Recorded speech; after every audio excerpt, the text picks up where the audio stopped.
जय हिंद दोस्तों, welcome to education group. आज बौद्ध धर्म स्टार्ट करने वाले हैं। आपको हिस्ट्री के फुल नोट्स बिल्कुल आसान भाषा में कराएंगे। आप लोग वीडियो को अंत तक जरूर देखें। बौद्ध धर्म, इस धर्म का प्रारंभ महात्मा बुद्ध ने किया था। इनके बचपन का नाम सिद्धार्थ था। महात्मा बुद्ध के बचपन का नाम सिद्धार्थ था। इनके पिताजी का नाम सिद्धोधन था और महात्मा बुद्ध की माताजी का नाम महामाया था। इनकी मौसी का नाम प्रजापति गौतमी था। इन्होंने ही महात्मा बुद्ध को पाला था, क्योंकि जन्म के एक सप्ताह बाद ही महामाया की मृत्यु हो गई थी। महात्मा बुद्ध के जन्म के एक सप्ताह बाद ही इनकी माँ की मृत्यु हो गई थी। इनके घोड़े का नाम था कंठक, सारथी का नाम था चन्ना और इनकी पत्नी का नाम था यशोधरा। महात्मा बुद्ध की पत्नी का नाम यशोधरा और इनके बेटे का नाम था राहुल। गौतम बुद्ध का जन्म 563 ईसा पूर्व में कपिलवस्तु के लुम्बिनी नामक स्थान पर हुआ था। लुम्बिनी नेपाल में पड़ता है।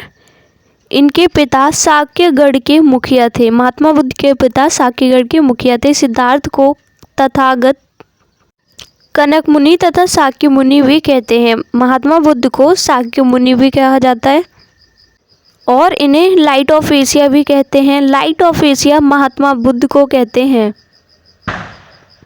यह अपने साम्राज्य में भ्रमण के दौरान व्यक्ति जीवन के 4 अवस्थाओं को देखा। उन 4 अवस्थाओं को देखने के बाद महात्मा बुद्ध के मन में वैराग्य उत्पन्न हो गया, जिसमें पहली अवस्था देखी थी वृद्ध व्यक्ति यानी कि बूढ़ा व्यक्ति, दूसरा देखा था बीमार व्यक्ति, तीसरा शव और चौथा सन्यासी। ये 4 अवस्थाएं देखी थी महात्मा बुद्ध ने भ्रमण के दौरान, जिससे उनके मन में वैराग्य उत्पन्न हुआ था। वैराग्य उत्पन्न होने के बाद यह 29 वर्ष की अवस्था में गृह त्याग दिए थे। इन्होंने अलार कलाम से सांख्य दर्शन की शिक्षा ली थी। सांख्य दर्शन की शिक्षा अलार कलाम से ली थी। रुद्र कराम से योग दर्शन की शिक्षा ली थी इन्होंने। महात्मा बुद्ध ने योग दर्शन की शिक्षा रुद्र कराम से ली थी। रुद्र कराम को ही महात्मा बुद्ध का गुरु माना जाता है। महात्मा बुद्ध ने 5 मित्रों के साथ सारनाथ के मृगदाव वन में लगभग 6 वर्षों तक कठोर तपस्या की थी। 6 वर्षों तक कठोर तपस्या मृगदाव के वन में की थी महात्मा बुद्ध ने।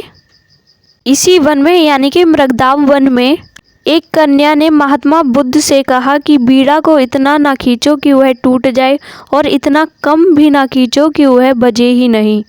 इस बात को सुनकर महात्मा बुद्ध गया चले आए। गया में इन्हें बैसाख पूर्णिमा के दिन पीपल वृक्ष के नीचे निरंजना या फाल्गु नदी के तट पर ज्ञान की प्राप्ति हो गई। ज्ञान प्राप्ति के बाद जिस पीपल वृक्ष के नीचे तपस्या कर रहे थे वह पीपल वृक्ष महाबोधि वृक्ष कहलाया और ज्ञान प्राप्ति के बाद इनका नाम सिद्धार्थ से महात्मा बुद्ध पड़ा। जब इन्हें ज्ञान की प्राप्ति हुई तभी से ये महात्मा बुद्ध कहलाए। बुद्ध का अर्थ होता है, यहाँ पर ये महात्मा बुद्ध वाला बुद्ध है। बुद्ध का अर्थ होता है प्रबुद्धि या ज्ञानी व्यक्ति। ज्ञान प्राप्ति के बाद महात्मा बुद्ध सारनाथ चले गए थे, जहाँ उन्होंने अपने 5 मित्रों को उपदेश दिया। यह महात्मा बुद्ध का पहला उपदेश था। महात्मा बुद्ध का पहला उपदेश सारनाथ में हुआ और उन्होंने सर्वाधिक उपदेश श्रावस्ती में दिया। महात्मा बुद्ध ने सबसे ज़्यादा उपदेश श्रावस्ती में दिए थे और महात्मा बुद्ध ने श्रावस्ती के अंगुलीमाल डाकू को शिक्षा दी थी।